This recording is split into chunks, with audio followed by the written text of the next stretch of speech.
आज की वीडियो में हम ग्रीक माइथोलॉजी की ओरिजिन के बारे में जानेंगे कि कहाँ से ग्रीक माइथोलॉजी की शुरुआत हुई। अगर आप मेरे चैनल पर नए हैं तो इसे सब्सक्राइब करें और वीडियोस पसंद आएँ तो लाइक और शेयर भी करें। तो चलिए शुरू करते हैं। ग्रीक माइथोलॉजी के मिथ्स की माने तो यूनिवर्स यानी ब्रह्मांड की शुरुआत प्राइमोर्डियल एज से हुई, यानी कि सबसे पहला और मौलिक युग, जिसको समझने के लिए 3 जनरेशन्स में डिवाइड किया जा सकता है। पहला प्राइमोर्डियल एज, ये वो एज था जो कि नॉन ह्यूमन था, जैसे कि सेलेस्टियल बीइंग्स।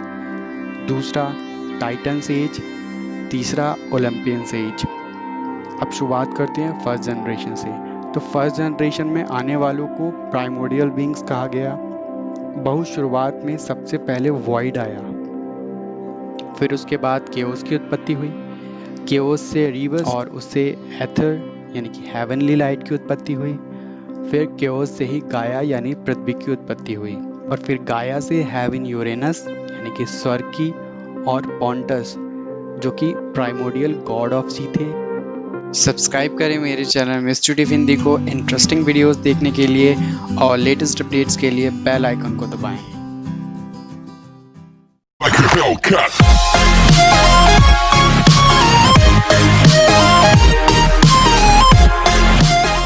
माना जाता है कि यूरेनस से पहले एरोस लव आया था। फिर उसके बाद यूरेनस और गाया से सारे टाइटन्स एज की शुरुआत हुई। उस समय 12 टाइटन्स हुए थे, जैसे कि क्रोनस एंड रिया।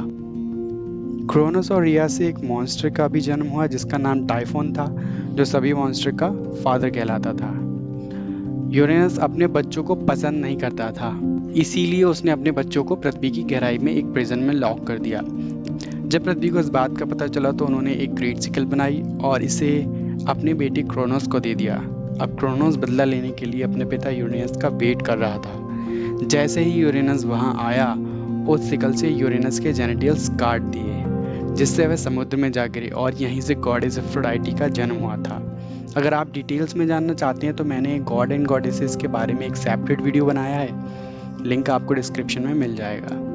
फिर इसके बाद क्रोनस ने अपने भाई बहनों को उस प्रिजन से आज़ाद करा लिया। क्रोनस ने अपनी सिस्टर रिया से शादी कर ली, जिसके बाद कई बच्चे हुए। क्रोनस अपने सारे बच्चों को जिंदा निगल जाता था, जिसका कारण था एक भविष्यवाणी, जिससे क्रोनस को पता चला था कि एक दिन उसका ही बच्चा उसको मारकर उसका सिंहासन छीन लेगा। उसकी वाइफ रिया ने पृथ्वी गाया से मदद मांगी, और गाया के कहने पर अगले बच्चे के बदले में उसको कपड़े में पत्थर लपेट कर दे दिए, जिन्हें वो बच्चा समझकर निगल गया।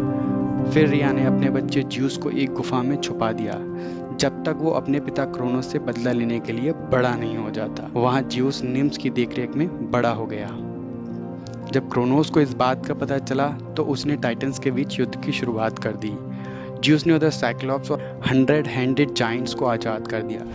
ये युद्ध कई सालों तक लड़ा गया। साइक्लॉप्स ने युद्ध को बैलेंस करने के लिए ज्यूस के लिए थंडरबोल्ट, पोसाइडन के लिए ट्राइडेंट और हेडीज के लिए इनविजिबल कर देने वाली हेड बनाई।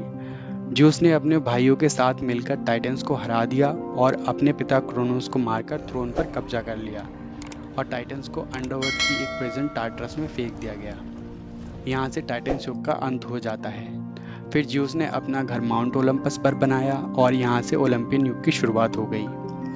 ज्यूस फिर आकाश का देवता बन गया, जो मौसम के सारे बदलावों के लिए जिम्मेदार था, जैसे बिजली और बर्फ। पोसाइडन को समुद्र का मोस्ट पावरफुल देवता माना गया। उनका माउंट ओलंपस पे भी स्थान था, लेकिन ज़्यादा समय वो अपने सुंदर महल में ही बिताते थे जो समुद्र के अंदर था। हेडीज को अंडरवर्ल्ड यानी कि नरक सौंप दिया गया। अंडरवर्ल्ड में एक डेडली रिवर स्टिक्स थी। अंडरवर्ल्ड में जाने का केवल एक ही रास्ता इसी रिवर से गुजरता था, जिसको एक फेरीमैन कैरोन पार कराता था। रास्ता पार कराने के बदले में वो कॉइन लेता था। केवल यही कारण है ग्रीक में डेड बॉडीज की आंखों पर सिक्के रखे जाते हैं।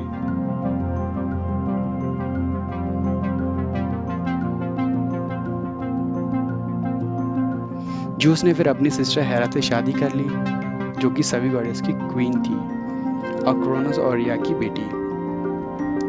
फिर हेरा ने एरिस और हेफेस्टस को जन्म दिया।